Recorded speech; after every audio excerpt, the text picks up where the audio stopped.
Hello, my name is Marie and I'm the founder of Decis Canada, one of Canada's premier law school admissions consulting firms and LSAT tutoring firms. In this video, we're going to be going over logic games diagramming, specifically linear and ordering games. This is the first of 3 videos that will cover this topic, so I encourage you to watch all of them to gain the fullest understanding of how to diagram linear and ordering games. So in this video, we're going to go over how do you know if a game is linear ordering, the steps in diagramming, what elements you need to include, and what a diagram for a linear ordering logic game looks like. So just to let you know, I scored in the 95th percentile of the LSAT and I have experience tutoring. All right, let's jump into it. I have my iPad and I will be showing my screen here.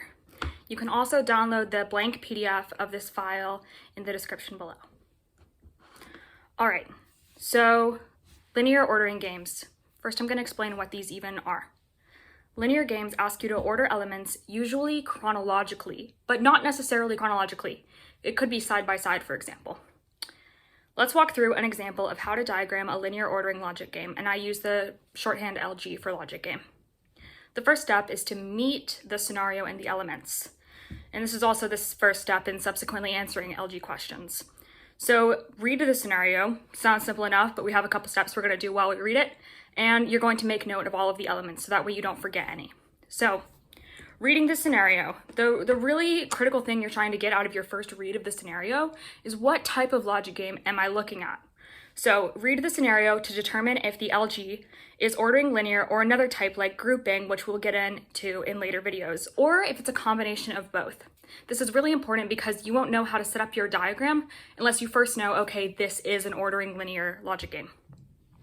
Meeting the elements just means becoming acquainted with them and making note of them on your sheet so you don't forget anything. Let's go over an example. If the scenario reads, Alice, Bob, Cindy, Duncan, and Alicia are waiting in line. Only one person is in each space in the line, and the spaces are ordered 1 through 5, where 1 is first in the line and 5 is last.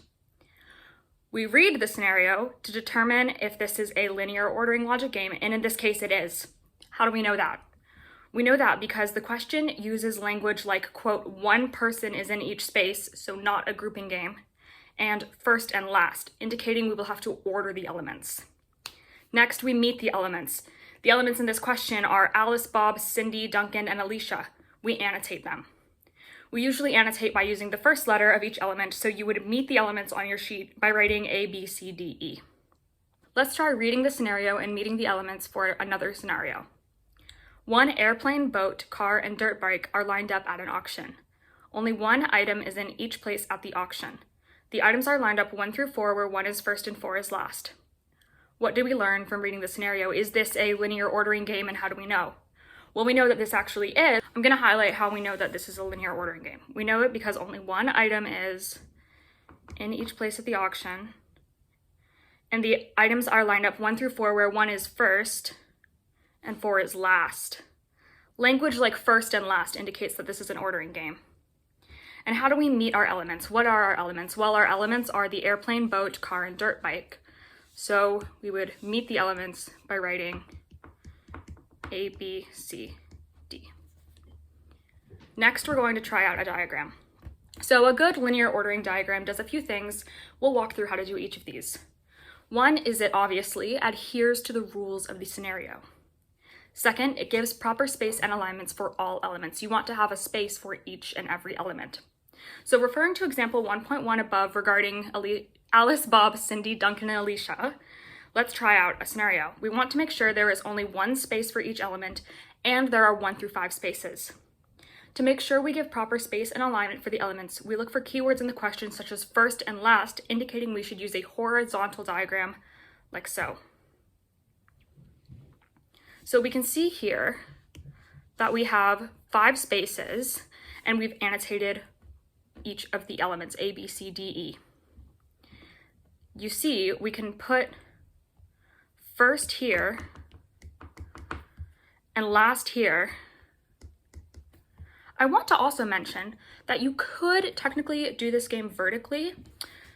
However, intuitively, you might see it as first to last horizontally.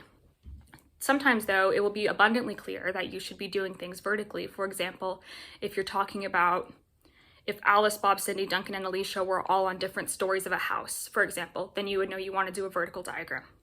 Let's try another example. So let me read you example 1.2 above. So we have an airplane, boat, car, and dirt bike, and they're lined up at an auction. Only one item is in each place at the auction. The items are lined up 1 through 4, where 1 is first and 4 is last. So let's draw this out. So when we think of things lined up next to each other at an auction, to me, that's horizontal. So I'm gonna draw 4 spaces. And the reason I draw 4 spaces is because there are 4 elements. And the 4 elements are airplane, boat, car, dirt bike. It's that simple. But just to keep everything clear, you can always write the number under each space. So I do want to make a note that you can always revise and redo your diagram. If it's not working, don't stick with it for the whole logic game because you will lose time if you do this. Therefore, you will save time and precious score points by spending time finding a diagram that works for the LG from the outset. So let's say for this second example, we were like, okay, that's 4 items next to each other at an auction. I'm gonna do a vertical diagram. 1, 2, 3, 4, 1, 2, 3, 4, A, B, C, D. And as you're moving through it, it's using language like left and right. For example, the boat is not right of the car, just as an example. So in that case, you would probably realize you made a mistake, and instead of sticking with this diagram the whole time, it would be smarter to just make a diagram horizontal like this.